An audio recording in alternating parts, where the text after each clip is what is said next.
Hi friends, welcome back to my channel Prabha on wheels Tamil. எல்லோரும் எப்படி இருக்கீங்க? நல்லா இருக்கீங்களா? நான் ரொம்ப நல்லா இருக்கேன். நீங்கள் எப்படி இருக்கீங்க? இதை எனக்கு கமெண்ட்டில் சொல்லுங்கள். இன்றைக்கி ரெசிபி வந்து கோதுமை மாவில் ஒரு ரெசிபி செய்ய போகிறேன். அது என்னென்னு பார்க்குறதுக்கு முன்னாடி நீங்கள் நம்ம சேனலில் ஃபஸ்ட் டைம் பார்க்குறீங்களா?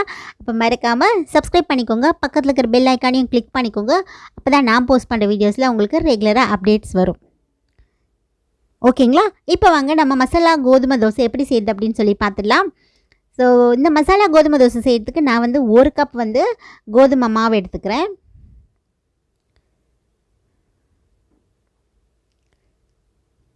ஸோ இந்த மாவில் வந்து தண்ணி சேர்த்து நல்லா கரைச்சிக்கலாம். கட்டி இல்லாமல் நல்லா கரைச்சிக்கலாம்.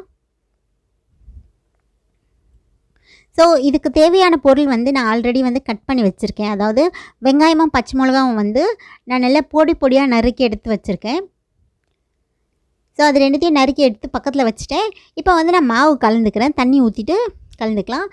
தண்ணி வந்து கொஞ்சம் கொஞ்சமாக ஊற்றுங்க, ஏன்னா ரொம்ப தண்ணி ஆகிடும். அதாவது நிறைய ஃபஸ்ட்லேயே வந்து நீங்கள் நிறைய தண்ணி ஊற்றி மாவு கரைச்சிடலாம் அப்படின்னு பார்த்தீங்கன்னா மாவு வந்து ரொம்ப ரன்னி ஆகிடும். அப்புறம் நமக்கு தோசை மாவு ஊற்ற முடியாது.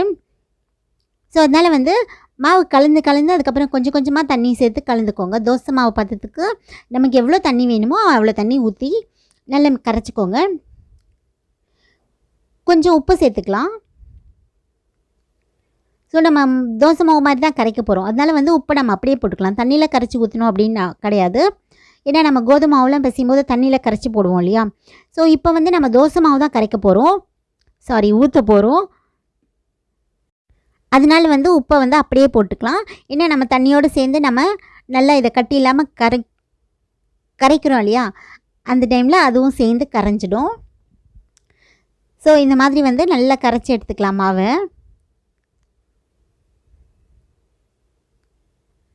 ஸோ நான் சொன்னேன் இல்லையா? ஸோ அந்த மாதிரி வந்து இப்போ இதை வந்து நல்லா கட் பண்ணி எடுத்துட்டோம். இப்போ வந்து நான் பொடியாக நறுக்கி வச்சுருக்கேன்னு சொன்னேன் இல்லையா? பச்சை மிளகாவும் வெங்காயமும் கட் பண்ணி வச்சுருக்கேன்னு சொன்னேன் இல்லையா? அதை வந்து இதில் சேர்த்துடலாம். வெங்காயம் வந்து நல்லா பொடியாக நறுக்கிக்கோங்க. அப்போ தான் வந்து இதோட ஃப்ளேவர் வந்து ரொம்ப நல்லாயிருக்கும். ஏன்னா ரொம்ப பெருசாக இருந்துச்சுன்னா அது நமக்கு பல்லில் படும்போது நல்லா இருக்காது. குட்டியாக இருந்துச்சுன்னா அது பல்லில் படும்போது ரொம்ப டேஸ்ட்டாக இருக்கும்.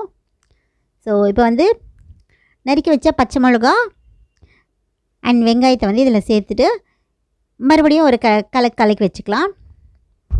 ஸோ ஒரு 10 மினிட்ஸ் வந்து இந்த மாவு ஊறினதுக்கப்புறம் நம்ம எடுத்து தோசை ஊற்றிடலாம்.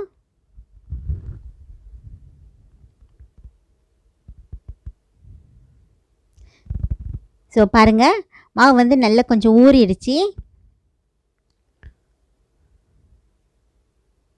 ஸோ மாவு இந்த மாதிரி நல்லா ஊறி வரும்போது வந்து தோசை ஊற்றும் போது ரொம்ப நல்லாயிருக்கும். ஏன்னா நமக்கு இப்போ அந்த ஆனியனோட ஃப்ளேவரும் அந்த பச்சை மிளகாவோட ஃப்ளேவரும் வந்து மாவில் கொஞ்சம் நல்லா இறங்கியிருக்கும். ஸோ அதுக்காக தான் வந்து நம்ம கொஞ்சம் ஊற வைக்கிறது.